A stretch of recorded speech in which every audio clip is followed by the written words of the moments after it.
Ang North Korea ang nag-iisang bansa na pinakasarado at nakahiwalay sa buong mundo sa pamumuno ng Kim Dynasty sa paggamit ng kamay na bakal sa loob ng 7 dekada. Isa din itong malaking banta sa Amerika dahil sa napapabalitang paggawa nito ng mga nuclear power. Pero paano nga ba at bakit nahati sa dalawa ang bansang Korea? Pero bago natin talakayin ng video, please support my YouTube channel para sa mga susunod na videos. And subscribe, like, and share ang channel na ito.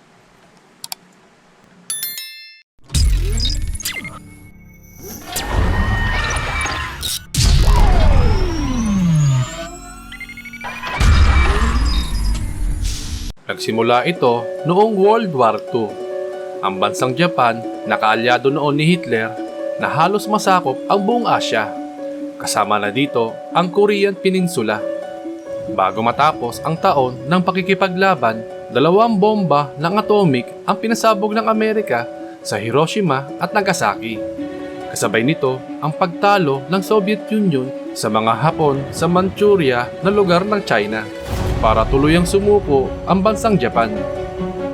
Dahil dito, nagkasundo ang magkaalyado na bansang Amerika at Soviet Union na hatiin sa dalawa ang bansang Korea sa paggamit ng 38 parallel. Noong 1947, nagsimulang magkaroon ng hidwaan ang bansang Amerika at Soviet Union sa kadahilan ng hindi na sila magkasundo sa hatian ng teritoryo sa bansang Korea at tinawag itong The Cold War. Nagmungkahi ang Amerika ng isang halalan sa rehiyon sa ilalim ng United Nations kung papaano hatiin ang bansang Korea. Pero tumanggi dito ang Soviet Union. Ang eleksyon ay naganap sa South at dito nabuo ang Republic of Korea o tinatawag ngayon South Korea.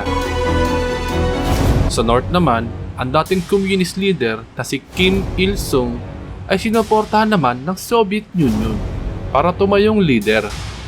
At dito nabuo ang Democratic People's Republic of Korea o tinatawag ngayon North Korea. Ang mga pundasyon ng isang rehimeng komunista ay inilalagay sa muling pagbabahagi ng lupa sa agrikultura at ekonomiya ng bansa.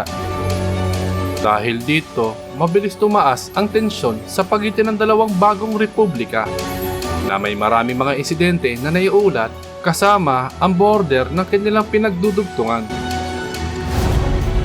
Noong 1950 naman, ang bansang North Korea ay nilusob at sinakop ang South Korea na sinuportahan naman ng Soviet Union at ng bansang China. Tumulong naman ang United Nations sa pangunguna ng Amerika sa South Korea para pigilan ang pagsakop ng North Korea at tuluyang silang umatras. Ang bansang China naman ay sumali na sa gera at napaatras ang grupo ng United Nations sa lugar ng North Korea. At bumuelta din ang United Nations at kasama sa tumulong ang bansang Pilipinas at tinawag itong the Philippine Expeditionary Force or PEPTOC. Ito yung 900 Philippine soldiers versus 40,000 Chinese communists na nasa history natin.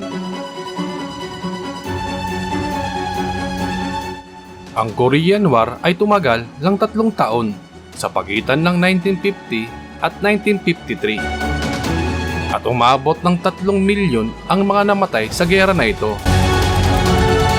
Pagkatapos naman ng Korean War, ang dalawang bansang ito ay pumirma sa kasunduan ng Non-Aggression Pact.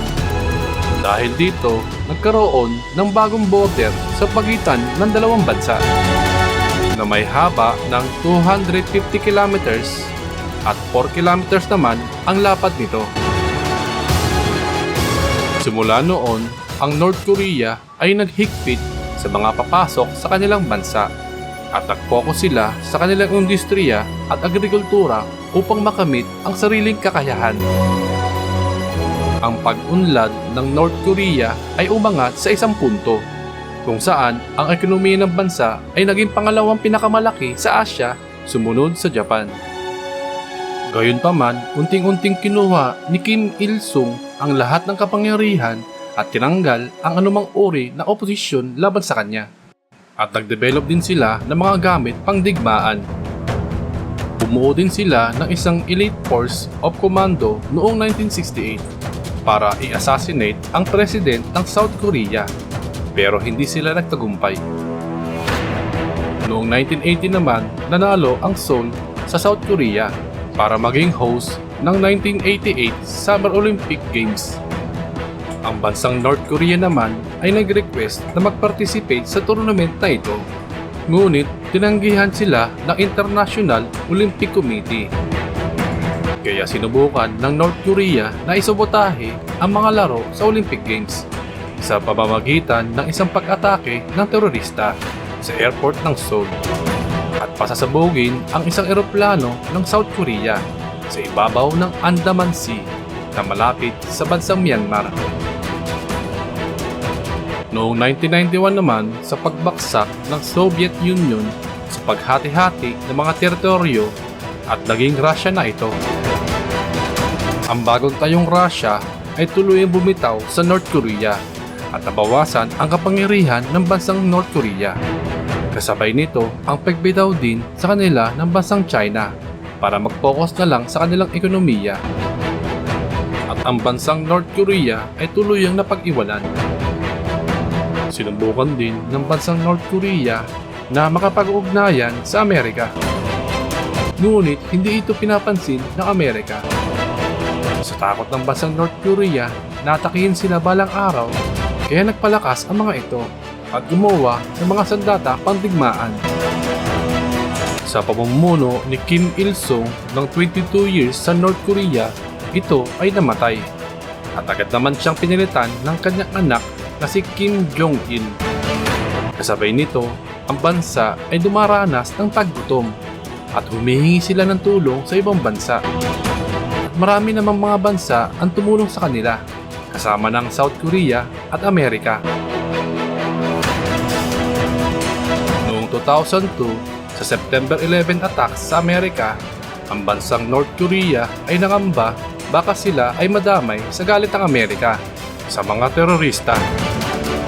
At agad silang nag-withdraw sa kasunduan ng Nuclear Non-Proliferation Treaty at gumawa sila ng nuclear bomb. At tinesting itong pasabugin noong 2006. Kasabay nito ang pagpapalakas nila ng mga ballistic missiles para protektahan ang kanilang bansa sa anumang banta. Noong 2011, si Kim Jong-il ay namatay. At ang pumalit naman sa kanya sa pamumuno ng kanilang bansa ay ang kanyang anak na si Kim Jong-un. At pinagpatuloy niya ang sinimulan ng kanyang mga ninuno na palakasin ang kanilang gamit pangdigmaan. Sa pamumuno ni Kim Jong-un, naging successful ang kanilang nuclear weapon at labis naman itong ikinabahala ng ibang bansa.